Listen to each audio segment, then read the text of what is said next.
a topic that's near and dear to us. Patrick Lencioni, the author of The 5 Dysfunctions of a Team, The Advantage, and many other business classics, considers organizational health to be the #1 competitive advantage in business today. And I'm really excited to hear from our panel about how they've developed cultures that have been recognized both locally and nationally as the best places to work. My hope is that you'll get some ideas out of this that you can implement right away to help you develop an awesome culture that will attract and retain great people and great clients. Now more than ever before, it's really important for us all to build cultures where people feel part of a family, quite frankly, and where they feel that people are being cared for and that they look forward to coming to work. We have a variety of companies, sizes that are represented here today. Brian Leitner is the Chief Practice Management Officer and Head of Wealth Management at Mariner Wealth Advisors. Brian oversees Mariner's regional leadership team, making sure advisors have what they need to deliver a personal client experience. Mariner has 700 employees and was recognized as one of this year's Kansas City Business Journal's Best Places to Work. They've received countless additional awards, including being ranked by Barron's in each of the last 5 years as one of the top 5 registered investment advisors in America. Welcome, Brian. Thanks for having us. Debbie Wilkerson is the president and CEO of the Greater Kansas City Community Foundation, where Debbie leads a friendly, professional, and flexible team dedicated to providing donors with an extraordinary giving experience, including the Miller family. Thanks, Debbie. The foundation has 80 employees and was recognized by Ingram's as a 2020 Best Company to Work For. In 2019, the foundation was one of the Kansas City Business Journal's Best Places to Work. Welcome, Debbie. Ramin Cherafat is CEO of McCownGordon Construction. Ramin played an integral role in establishing McCownGordon as one of the largest general contractors in the region. McCownGordon has 500 employees and has received numerous workplace awards. This includes being recognized 16 years in a row as one of Kansas City's best places to work. Fortune magazine ranked the firm as one of the nation's top 100 medium-sized companies to work for in 2018 and 2020, as well as one of the 2019 best workplaces for millennials. Welcome, Ramin. All right, so let's get right down to it. Brian, tell us, why do you think your company has been recognized consistently as a best place to work? Yeah, thanks, Sean, and thanks everybody for taking some time. We are honored to be here amongst a whole host of companies that are doing fantastic work within the area. You know, it's interesting. You know, culture is this intangible. It's how you feel when you walk into the building. It's how you feel when you interact with associates. Our culture's enabled us to attract incredible talent, retain that talent. And while culture and other foundational principles such as vision may start at the top, it's really made up of associates, and we know that. And I think that's the key aspect of truly what sets us apart. It's our people. You know, it's what they do. It's how they show up. They really are our greatest asset. And that was absolutely reinforced last year based upon everything that's taken place. Our associates are incredibly talented people. They have a strong desire to innovate. You know, they embrace change. But what truly sets them apart is their ability and their passion to help others, whether that's other associates, whether that's clients, and truly be a part of their lives. And so it's perhaps a long-winded way of saying, I truly think what sets us apart are our people. Thank you. Debbie, what are your thoughts on that? How has the Community Foundation become the best place to work? Well, I think Best Places to Work has been one of those things that people have seen in the paper, but we didn't really go at it from that angle. Our HR person just thought, you know what, I've studied it. She was looking at all different ways to survey our staff, kind of get a feel for what are we good at? What do we need to improve on? And so she just found that to be a really affordable and statistically relevant way to give ourselves some feedback. And we've done it, we don't do it every single year, but we measure ourselves. We try to build it, take that test for ourselves every few years. So I just encourage everybody to take the test. What I found also is some years you'll get nominated and you'll be a fraction off from previous years. So, I put it out there as not so much to, get the win and the fame and the acclaim, but to really have a tool to measure how you are doing for your people. So we work for donors, and the first thing we do is we just hire people who are really interested in that work, interested in what donors are doing and how to work for donors. So you start with that, and then you build a culture to say, all right, then how are you going to get that done in the best way possible? And for us, we've got a lot of accountants, we've got a lot of professionals that come to this space from other sectors.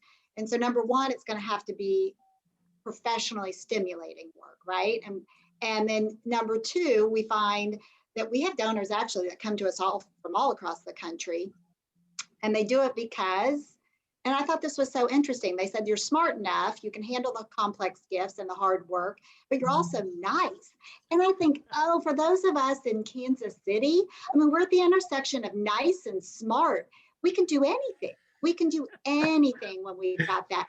But you have to work on that every day. And you've got to hire for it. You've got to promote for it. And sometimes you have to fire for it. You've got to fire. Not everybody comes to the work space and is looking for a friendly, happy day, right? So that's okay. You can work somewhere else. That's all right. And so that's really my non-scientific way we approached it. That is awesome. We are at the intersection of nice and smart. I didn't invent it. It might be on the wall somewhere else. That's great. That does describe Kansas City pretty well. And I would say too, on the survey, we kind of stumbled into it ourselves because we had been doing organizational health assessments about every other year. And we kind of just tried the one that the Business Journal does, because it seemed like a good one. I didn't even realize that was how you ended up in this recognition, if you will. And then we ended up getting recognition because for us, it's a good way to find ways to improve. So sometimes I'm disappointed when we don't get enough negative feedback because it doesn't give us any things we can change. So, well, what have you guys done at McCownGordon, Ramin? Hey, well, good afternoon, everybody, and thanks, Sean, for pulling this together. And I'm honored to be alongside Debbie and Brian. And this would be a topic that anybody on our leadership team would be encouraged to talk about. It's something we are really proud of. And like Debbie said, it takes work. It takes, you've got to be very intentional. But I would start out, it's our culture. And I hear it so many times from our associates throughout the company. And I've been blessed to be at the company for 21 years. So, for me, I kind of haven't experienced anything different, right? And so several times throughout the month, I schedule one-on-one meetings with associates across all three of our offices and from the field into the office. And twice a month, we have what we call monthly mingles, where myself and a couple other members of our executive team and leadership team will meet with associates. And one of the questions I love to ask associates, particularly that are new to our company, because like I said, I've been here so long, I want to hear from them. What do you think makes our company special? And these are some of the things that I hear a lot about is transparency and authenticity. And I think this last year, we had a lot of challenges that our company, and similar to probably every company that's represented here today, as many times throughout the year, when we addressed the challenges and issues that were happening during COVID-19, we were honest and we said, we don't know what the outcome is going to be when these things come, but we're going to make a promise to share with all of our associates what we learn and how things come up. Other things I hear are approachability of our management and leadership team. People feel safe, addressing their managers and the leadership team, and we're very intentional about training and development of managers and leaders so that they can create a safe environment for our associates. We always hear things about family feel. As big as our company has grown and we've been blessed with a 21-year track record, people still have that small company feel. And we've done that through what we call neighborhood concepts and teams, where the bigger the company gets, you start interacting with small groups and teams of people. And then one of the ones I'm the most proud of, and I talk about this a lot, is keeping an entrepreneurial attitude at the company, that no matter how big we get and how much we expand, everybody has an ability to make an impact on the success of the company. And in fact, some of the best ideas that we've had have come from our new associates that have joined the company in the last couple of years. And, you know, foundationally, Sean, last thing I'll say here is we talk a lot at the leadership team that our customer, as the leaders of the company, are the associates of the company. And it's our job as leaders to make our associates feel comfortable, give them the tools, the resources, the training and development they need to progress in their careers. And then we believe in turn, if you've got an engaged set of associates, that's how you're going to take the best care of the customer. So you got to focus from the inside of the company and out, and empower the associates and help them develop and progress their career the way they want to go. And those things will always yield good results. Awesome. Thank you. So in terms of maintaining a culture, it's important to build the culture into the systems that you have, the HR systems, your hiring process. Debbie, you kind of alluded to, you hire for it, you train for it, and you even fire for that. How, maybe you can tell us a little more about that, Debbie. How have you guys built that into the systems so that you can consistently sustain a solid culture? Well, I think once you get to the spot where you can name your culture, and that's actually, you have to spend some time doing it. Ryan, I think you described it better. You can't write down what you think it is. You have to feel it. It's got to be, you've got to walk into the office or whatever the virtual space is that you're in and be able to see the culture, feel the culture. And naming it, I think, is really tricky because we all tend to gravitate to the words that are pretty traditional, that everybody wants to, you just pull off but finding words that are really particular to the way you expect people to show up for each other. And so then from there, what we have done is, in fact, it's interesting you just asked me this question because I might not remember this, but we put it on our reviews. So we've got, everybody has their own, we've got organizational goals, we've got individual goals that every single employee then is also has a section of their review that's about our culture goals. And so we do say, does this person meet some of the things that we expect, the flexibility, the ability to be imaginative and work in this space.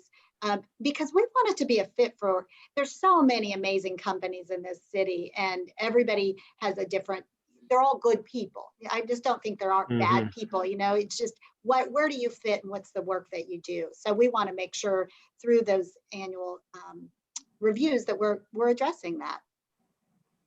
Awesome. How frequently do you bring it up? I know I mentioned Patrick Lencioni before, but he felt it's important for leaders to over communicate those values. And we certainly do that a lot here to the point where I think people get sick of it. But, I think that's the point where he feels like you're just starting to communicate. I saw you nodding, Ramin. How do you guys communicate those values so they really get ingrained instead of just being a plaque up on somebody's wall that they never even look at? After you've named the values, like you're saying, Debbie, how do you ingrain that and get people to really embrace them? Yeah, you nailed it on the head, Sean. It's repetition and continually keeping those values top of mind. So every one thing we started doing in COVID is, for example, I do a weekly video now every Friday to the whole company, and every week without a fail, I close out the video with 2 or 3 minutes about our core values. And throughout the week, as I'm meeting with associates or visiting job sites or wherever I'm at, I try to make notes throughout the week of examples that I see of our associates living out our core values and try to recognize those positive things, right?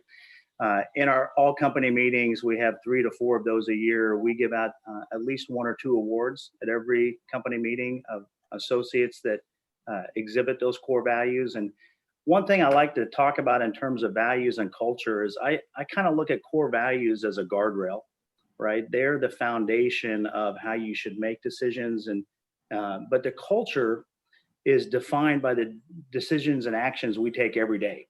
So if we go around the company and talk about values, but then the actions and decisions that we make throughout the course of the week don't align with those values, you're going to have a deteriorating culture. And so I was in a meeting a few months ago with one of our executives, Sherry Johnson, who's our senior vice president of marketing. And she said, I've never worked at a company that actually, when we had a tough decision to make, we step back and say, okay, how does this align with our core value of relationships and integrity and performance? And so we challenge each other as a leadership team and in meetings with associates when big decisions that need to be made is, okay, how do those decisions align with our core values?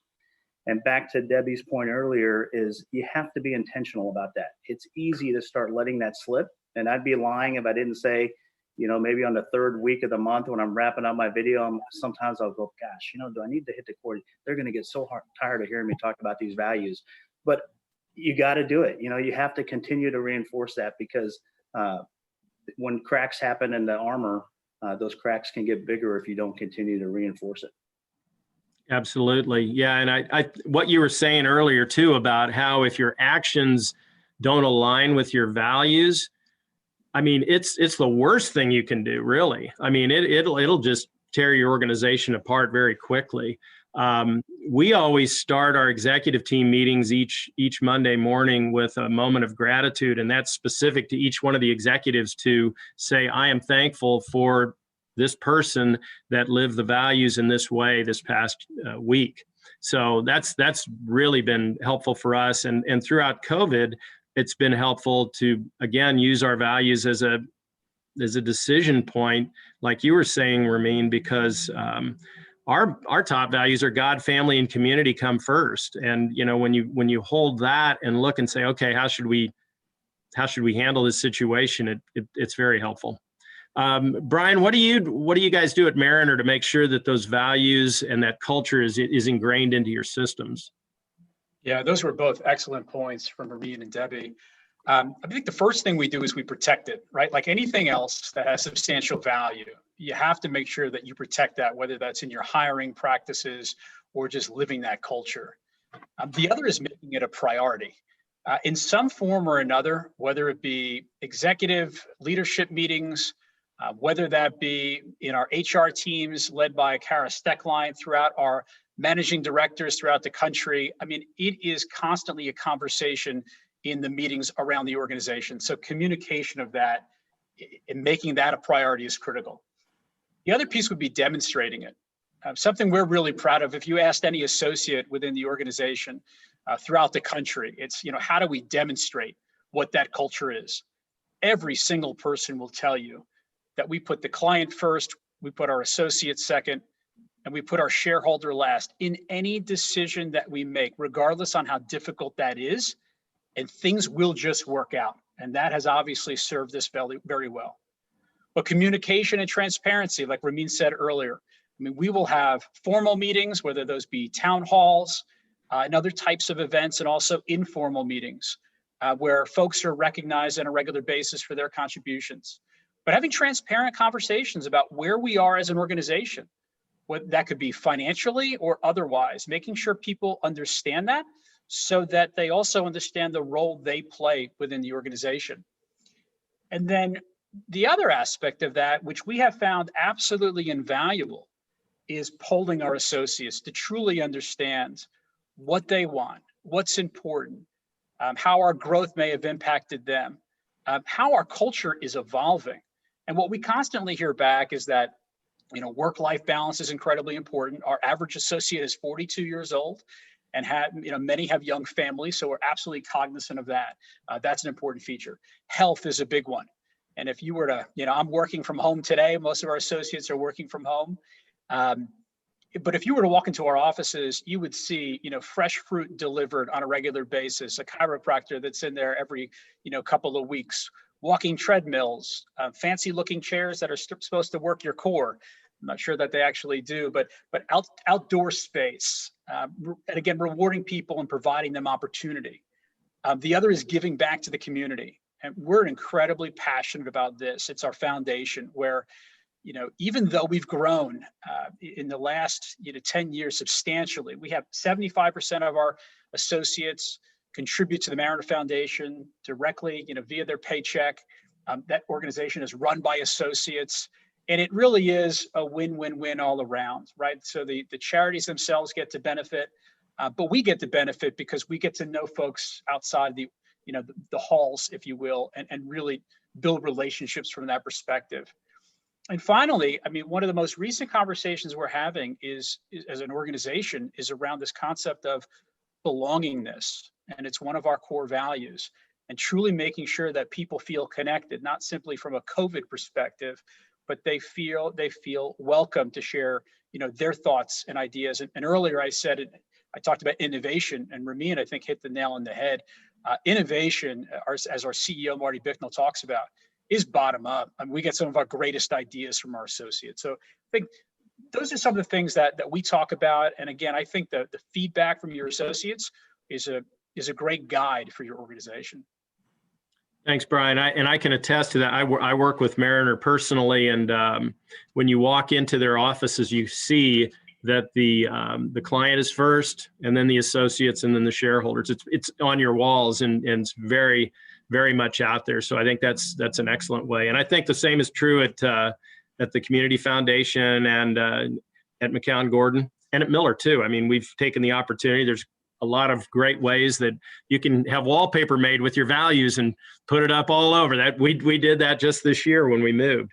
So I know that sometimes in times of transition, it's kind of challenging. And I'm going to ask Ramin, because he took over as CEO about 3.5 years ago, and a couple of years before that, you became an ESOP. So through those transitions from the original founders into the ESOP and to now with you, the CEO, how were you able to maintain the culture that they had built and then put your own mark upon it? It's a great question. And that conversation, Sean, first started back in 2014 when Pat McCowan had decided, he's going to set his retirement date. And at that time, we were a closely held company with 3 shareholders, Pat and Brett and myself, and a minority shareholder. And we really stepped back and had some philosophical discussions about what do we want McCownGordon to be 10, 20, 30, 40 years down the road. And we felt that going to an ESOP, all 3 of us, hands down, felt that's the best way to make generational success for the company. So you don't have to continue to be concerned about succession planning and those types of things. It takes the whole financial concept of succession planning out the window. And there's lots of financial benefits for us as a company when we went to an ESOP as well. But what I like to say is it took our culture, which I think was phenomenal before that, and kind of put it on steroids. It turbo boosted our culture. And, we now have, in 5 years of our ESOP, our stock price went from $1.53 to $175 in 5 years. And wow. And that type of growth and the time that we had it, the impact it's going to have on lives of the associates that work at McCownGordon for generations to come is something that really meant a lot to us. And that also ties back to attracting and retaining top talent, right? It ties back to a growth strategy as well. As there were some financial aspects of an ESOP where the company doesn't pay federal income taxes anymore. Don't worry, we still pay taxes, but it just gets paid a different way.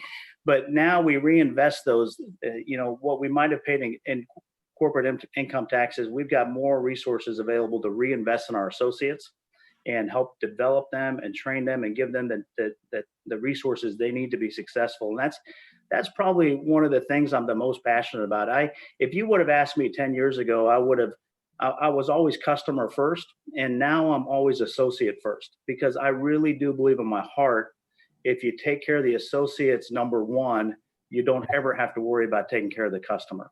And so it starts from the inside out. And so that transition of going to an ESOP really helped pull everybody together for that. And I don't mean to toot our horn or Pat's horn or Brett's, but I think you could almost write a textbook on how we did our transition from the standpoint of when the key thing there was always transparency. When Pat made that decision, very soon after that, we announced it to the company and we said, hey, we're working through it. we don't have a plan yet, but we're gonna figure this out. And every step of the way, within about 18 months, we went through a very extensive leadership evaluation process. We brought our whole leadership team together, aligned what each individual strengths were on the leadership team, what aspirations people had, and how long people wanted to work. And we took that and we mapped it out. And now, we're 3 years into it. If you would have asked me 3 years ago, 50% of our leadership team has been here now less than 3 years. And that was a challenge too at first, but bringing in some new, fresh perspectives into the company and some strong leaders has actually increased our engagement as well. I think I see Brandy's on the call here, one of our vice presidents of HR, and one of the happiest days of the last year for her and I and Nancy, our chief people officer, was 2 weeks ago. We got our Gallup survey back that we do every year, and it's the highest scores we've had in the history of the company was in 2020. And I think that's why you focus on culture and relationships, is because they really pay off when times get tough, right? It's easy to have a great culture and everybody get along when times are booming. It's the tough times that you build that culture for, and it worked out for us, knock on wood, this year. Yeah, that is awesome. Thank you. Congratulations too. You guys have done an amazing job.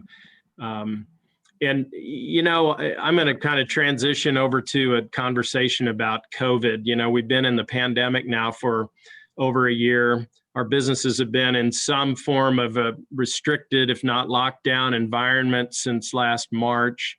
And, it's hard to stay as connected with people when everybody's working remotely. And Brian, you'd mentioned that you guys are almost all remote.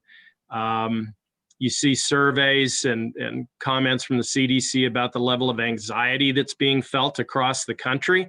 I know I, as a leader, feel responsible to encourage my people as best I can, but it's harder, when you can't just walk around the office and see everybody like you used to.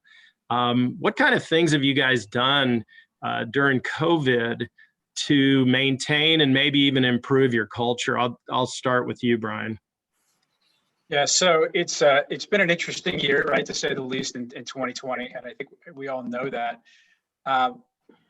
From the onset, I would say as a leadership team, and specifically our CEO, we're going to do whatever we possibly can to make sure that we keep all of our associates safe, and we're going to start there. And with that, I remember getting an email going out, if you will, and a lot of communication around this. It was essentially go home, grab whatever you need, and be with your families and stay safe. And since then, that really hasn't changed since this whole thing started. And so again, almost everybody has been working from home since this broke out. And I would tell you a handful of different things. One, we as an organization, I personally owe a debt of gratitude, to our technology team, who's headed up by an individual named Chris Cook, who actually who gave us the ability to work from home 2 years before COVID actually took place. Now, a lot of people didn't take advantage of that for a whole host of different reasons, but it's just been incredible. So from a technology perspective, and then we've enabled associates to take things home with them from their office, whether it's their monitors or their chairs or whatever it is that they needed to help them build their own home office. Communication has been critical throughout this, because again, I think the greatest threat we all have when working in these conditions is how is it going to impact culture?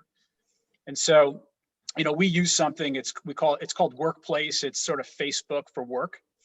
And I would share with you, it looks exactly, it's a Facebook product, so it looks exactly like Facebook.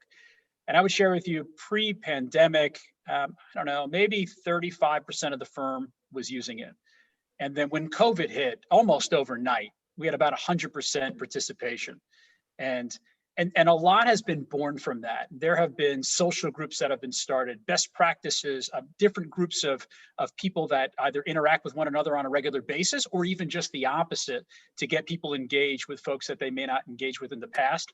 And then, of course, because it's Facebook, right? You have your dog lovers group, your cat lovers group, and that's great. It really has been interesting just to get to know folks on a different level, and especially having phone call conversations or Zoom conversations with them from home. You know, the dog runs by. It's like, you know, Sarah, I never knew you had a dog. You know, what kind of dog do you have? Because I have a dog, and, you know, that builds that relationship. And candidly, that's worked out really well with clients and prospects and having those conversations.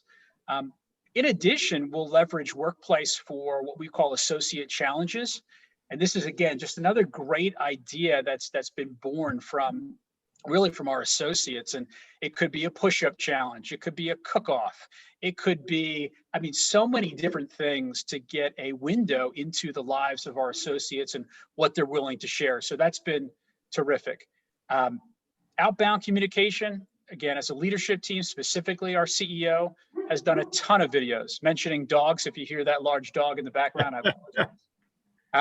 But he's done a ton of different videos, and as well as other leaders within the organization.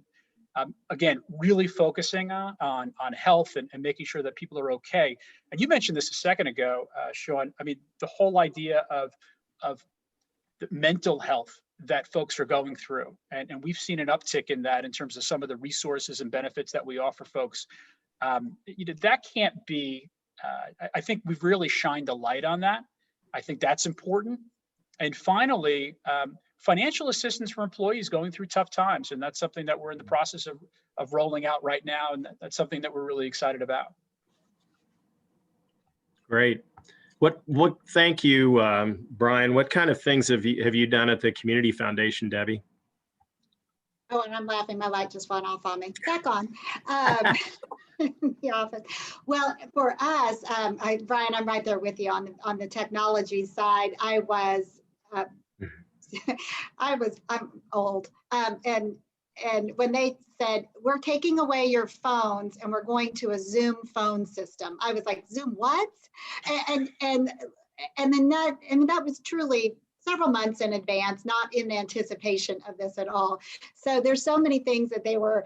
Our technology team was worried about getting some of us old fogies trained on, switched to. Man, that was fantastic timing for them. Like, boom, we had to do it. We were all in, and so we'll be forever grateful to that. For us at the Community Foundation, while we were picking up, moving remotely, as everybody was, we also had the added stress of having donors giving at about 200% at a pace much faster than we'd ever experienced during that time frame. And so we not only had to pick up, go virtually, but hold our breath and make sure we were getting those grant checks out the door at the same clip, at an increased volume that we've never experienced. And so it was actually a thrill to see, like, oh my goodness, if you've ever wondered if you had the right people in the right places at the right time, you hold your breath as a leader and you're like, it did, we did. And so for us, that was important because that's why we exist. That's what we exist to do for donors and what our community needed from us right at that time. Those dollars had to get out. I also just wanted to make sure we kept our people. You know, there were a lot of tax advantages. There were a lot of incentives to saying, hey, if you can't work, if you're forced to go back into the office, you know, you'll get paid more than what you could have gotten paid there. You know, and we wanted to make sure we had really talented people on staff. And so we needed to make sure everybody had the space and the flexibility and, you know, figuring out how to juggle. You know, I'd take half of their brain over some new person that didn't know a clue about what we do. And they didn't. They gave us all their brain and figured out how to manage their kids and working remotely. One of the things I think, and I loved, we got the dog chats and the fun chats and all of that, you know, really creating a space for lighthearted conversations. And the best thing that somebody told me from the very beginning, one of our employees that lives alone, she said, please always have your video on. And so some of us, you know, when we turn off our video because I don't know, I still on my ball cap or I just got finished working out, it just doesn't matter. So for all the people we're worried about who are juggling lots of different things, do we worry most about the people who may be living alone and really creating those daily and personal connections with them at every opportunity? Yeah, thanks, Debbie. I think wasn't there a COVID relief fund that was created at the Community Foundation early on to support? Was it for not-for-profit organizations that were delivering help during COVID? Yeah, that was amazing. And that, that was not just the community foundation. We had 4 partner organizations, United Way, Mark, Lisk, and the Community Foundation, and some amazing donors. Probably all of you, I can't even see all the names on this, but there's so many of you made contributions to that fund. And that work was fast and furious. There was a huge, we had an advisory committee throughout this community that were making those grants out. So the pace of the work this past year was just breathtaking. That's amazing that your donations went up by 200%. That's really encouraging. Well, and those, what the 200% was the people making grants out of their donor advised funds to organizations. Now we've had a record-breaking year of contributions coming back into funds. I mean, what I'm so grateful to this community is donors, for those who have succeeded financially this year, and many have, boy, they really are stepping up and setting some of that aside for charitable giving. So I'm grateful. Yeah, that's fantastic. Well, what did you guys do at McCownGordon, Ramin, during COVID to stay connected with your people and build your culture? Yeah, I had to chuckle a little bit when Debbie said that she talked about turning the cameras on. I remember a leadership team meeting we had back in probably May. We said, boy, do you think we can ask everybody to turn their cameras on? Is that really invasive to do that? But we found ourselves in meetings with teams where maybe only 2 out of 10 people turn their camera on, and it's so different. You can't connect with somebody when the camera's off. But very similar to both of the comments from Brian and Debbie. I think Brian hit it off with starting out with safety was number 1, and that was the mindset we took, is the safety and well-being of the associates had to be top of mind. And, we're in a little bit of a unique situation where 35 to 40% of our associates were working on job sites in the field. And those job sites, I was very sensitive, and actually, to be candid, I was torn when we sent out an email that said, hey, we want you to work from home and be safe and use Zoom, but hey, everybody else in the field, you got to go to work. And so that was something we struggled with. And I struggled having an early part of my career working out in the field. And so we spent a lot of time communicating with our superintendents and supervisors out on the project sites, put in a lot of protocols and safety measures out there to make sure that our construction sites were safe. And luckily, that went very well. And thankfully, knock on wood, that our industry was deemed essential, because it would have been a totally different outcome for the construction industry if our construction jobs had to stop. I mean, it would have quite honestly been devastating.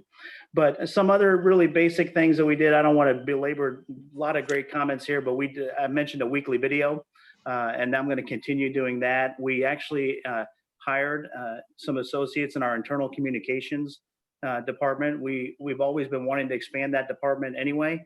And our marketing group and HR got together and said, this is the time that we need to invest in internal communication. So we brought on a professional dedicated 100% to that, because we were starting to get concerned that, you cannot keep a culture when everybody's working from home. I don't think it's possible long-term. It's a concern that we've talked about.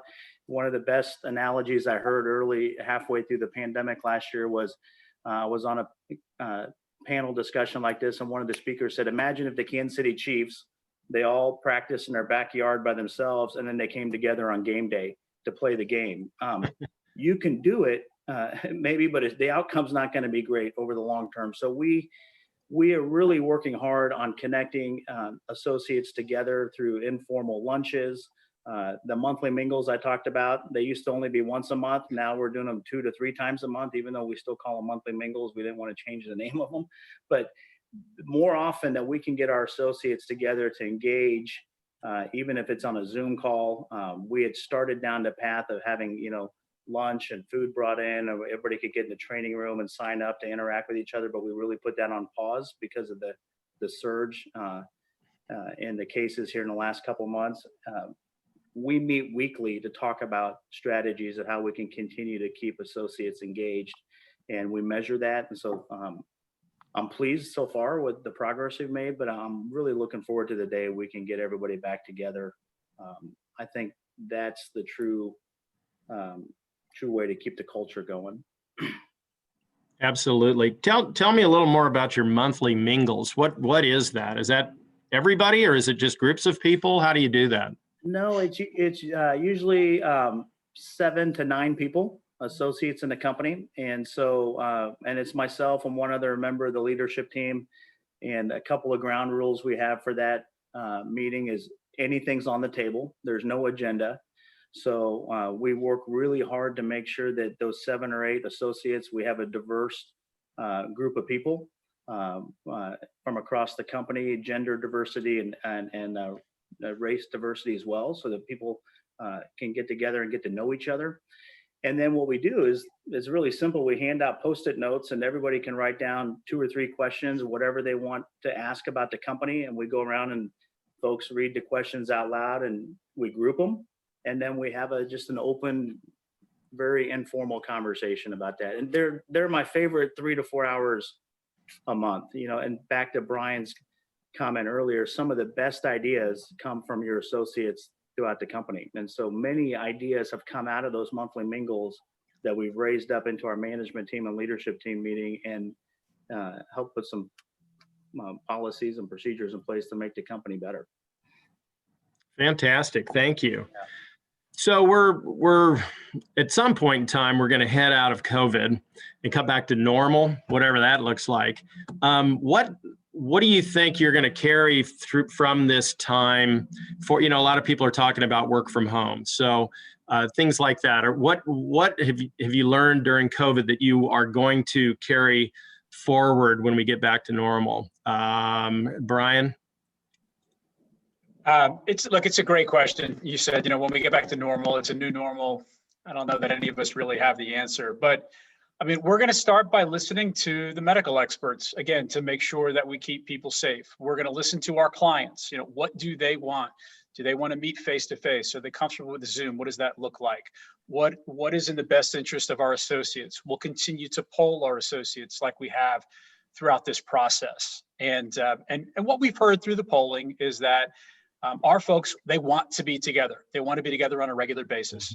And having said that, they love the flexibility from working from home. And I think that, at least according, if that's a microcosm of what's taking place throughout, all of our companies, I think what that means is there's going to be a lot more flexibility than maybe there was in the past. Even if I think each of the companies that we're talking about have had flexibility, I think it's more of an open discussion. So I'm excited about that. I think the use of video is not going away. I think the technology is probably only going to get better. And especially for the folks on this call who do a lot of traveling, and I know I'm one of those individuals, it's given us so much more time to work on potentially other projects. And so, when I think about productivity, our productivity hasn't been better. I mean, we really haven't skipped a beat, knock on wood, simply because of, I think we've given people more time back, especially if you think about, some of the larger cities and, commuting to those cities and what that looks like.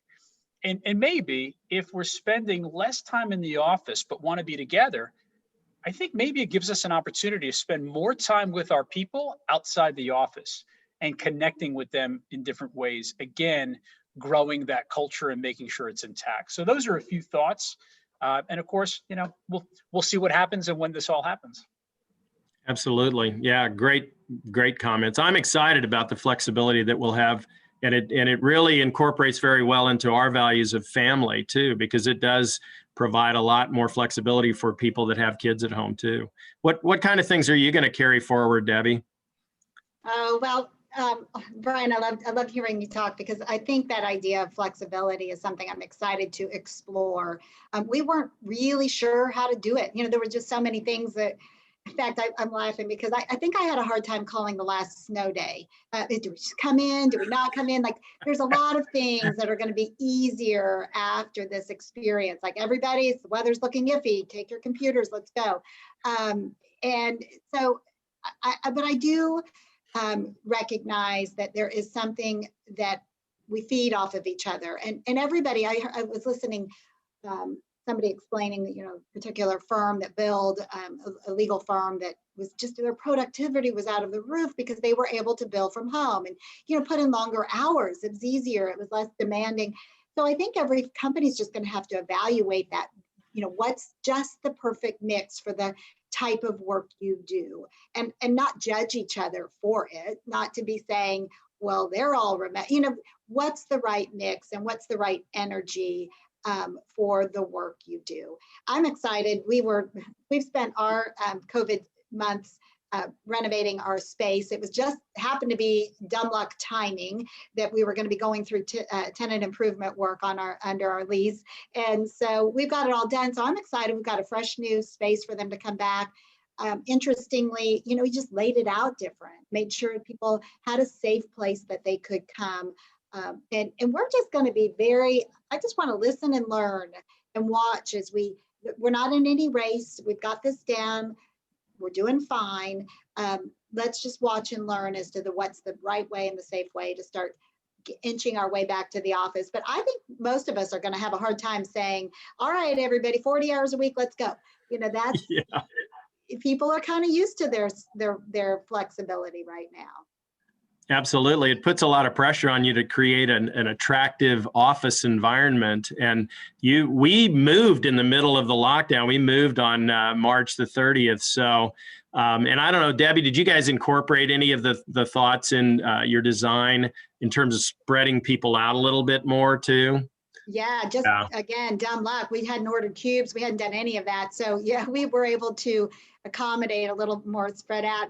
And I'm laughing, think about some of the antiquated things we had in our policies and procedures, like the dress code. Like, I'm like, bring your slippers. I don't care. Just come. It's fine. That's great. And I picked up some ideas as we were preparing for this. Yeah, a couple of you guys talked about yoga. And so we now have yoga classes available to the Miller, because my wife and daughter do yoga classes and they're all over the country. And it really does open up some flexibility. Just like this conference here, we've got people all around the country that are calling in that would never come if we had it in person in a conference room like we've always done in the past. Ramin, what kind of things are you guys going to carry forward from COVID? Boy, very similar to what Debbie said. I think flexibility, the next time you hear somebody say, hey, I think I'm going to work from home today, you're not going to think twice about it, right? It's going to be like that whole stigma and concept maybe a couple years ago, it's gone. So for us, it's all about flexibility. How can people get their work done the easiest way they can? Some of the surveys we do, though, is people are anxious to get back together. And we talk a lot about how I think we appreciated each other a lot before COVID. I think the team appreciates each other even more now. And just even earlier today, when I was upstairs walking around, I saw a couple of associates I hadn't seen in 3 or 4 months. And it was just nice, right? To have that face-to-face interaction. There's something that happens there that you do not get on a conference call. And I remember a few months ago, I was sharing with our team, I was watching some meeting I was in, they played a video from the CFO of Google. And she said on there, hey, work from home does not work for Google. We cannot be innovative and creative the way we want to be working from home. And here's the largest technology company, one of them in the world. That interaction of people is something I'm excited when that day comes back. But if there are associates that want to work from home, I don't think we'll ever think twice about that's fine. It's not a big deal. We're all professionals and we trust each other. And so flexibility is going to be the key. Absolutely. Thanks. Well, we've got time for a few questions, and Amanda has sent me over some. Brian, you mentioned that you do polling, and Ramin, you said the same. I'm kind of curious, what is there a platform that you use to do your polling from? And also the question here is, when you get all of this feedback from your associates, how do you allow a culture to be flexible and evolve, but also remaining true to your core essence, your core values? If that question was for me, I'm sorry. So I can't tell you the platform provider that we use for surveys. I'm sorry, I don't know the name of it. But the idea of providing the flexibility, I mean, it's ultimately going to be, as an organization, top down, we want to make sure that people, again, have that flexibility. And then ultimately, it's going to be up to each department as to what that looks like.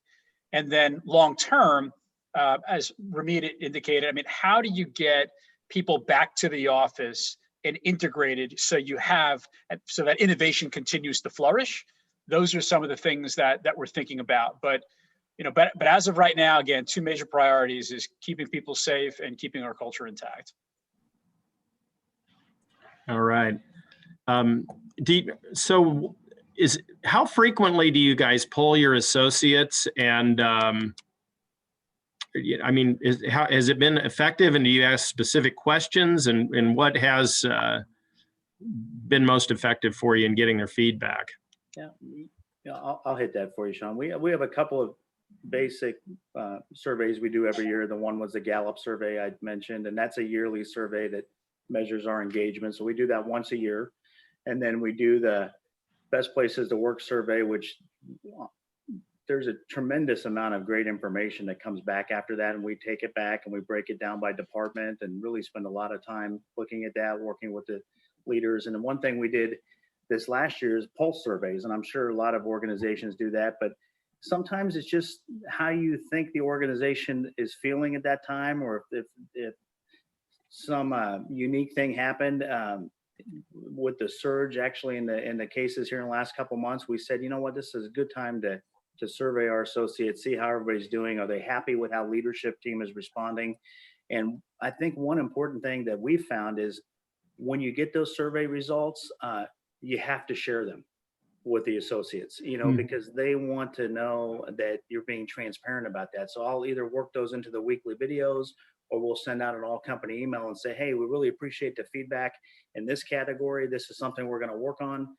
Looks like everybody likes this idea here. So that communication has to go two ways. If you get a survey and you don't report back on that survey, over time, people are going to stop taking them, right? So that's a really important concept, I believe, of making sure you're following up on those surveys. Yeah, I agree. Thank you. Thank you. Here's another question. Other than visibly putting values on the walls inside your company, how do you communicate your culture to the outside world? Debbie, you want to take that? That's interesting. And I think people have different frameworks on culture. I once heard somebody I respect a lot say, your brand is your promise to your customer. Your brand is your promise to the outside world. Your culture is your promise to your people. That's a very internal, personal. So, I mean, we're not afraid to tell people what our culture is, but that's really what our promise is to our people. That's how we show up for each other. And how we expect to behave in our little workplace. I mean, I'm a mother of 4, and I just simply, as the leader of this organization, thought I just want people to come to work and behave in a really friendly, nice way, and we can accomplish so much. Like that to me was just basic 101. What we can do if we have that expectation, no matter what's going on in the rest of your world, whether it's mayhem in your personal life, let this place be kind and a good place to be for your 8 hours. So that's as simple as that was.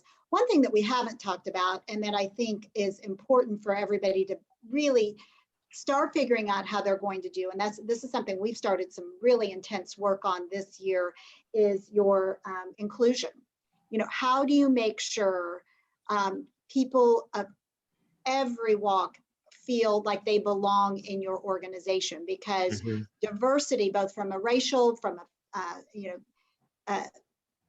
you're going to do so much better work. But it's not about just hiring, and you've got to start at the hiring. Do you have broad enough candidates? But then once they're a part of your organization, how can you make sure everybody's bringing their authentic selves? I'll tell you what, this is something we've just started with an inclusion committee this year, and we're pretty good at it, but we've got work here, and that's messy work. It's scary work to get started, but I think once you make sure everybody can bring their authentic selves, it's better for all your team. Anyway, so that's something I think we're working on. Absolutely. That's great. Thank you for bringing that up. There actually is a follow-up question here for you, Debbie, too, that as a nonprofit leader, what recommendations do you have to reward employees when they're working hard for your mission, but the funds are not available to provide special and engaging events. There's a lot of not-for-profit leaders that are on this webinar right now. You know what? Here's what I would do. Get a committee of your own people and tell them you got no budget. I just sat in on one for a nonprofit that was brilliant. And they came up with so many ideas and ways that they felt like they would love to be recognized. And it really all came down to, more than anything, recognition, just people appreciating people. And so it doesn't take a lot of money. I mean, we used a little itty bitty budgets, and we did sort of like what others did. Things you might have done anyway, you know, the money you might have spent on snacks. You know, what can you do to put the money into the leaders' hands of each unit? You've got to just get it smaller.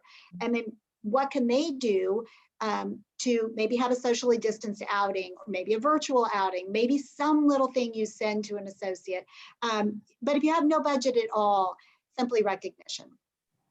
Yeah, I agree. I was actually at a conference a month or two ago, and the gentleman that was speaking said that thoughtfulness can be a key differentiator for a business and an individual, which is true.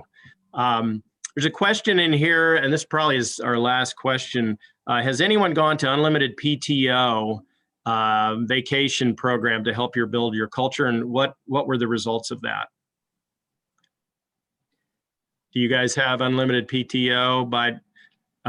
We do, and I'm not, to be candid, I'm not sure it made a big impact. You know, we still measure it a little bit, and we actually worried some people aren't using enough PTO.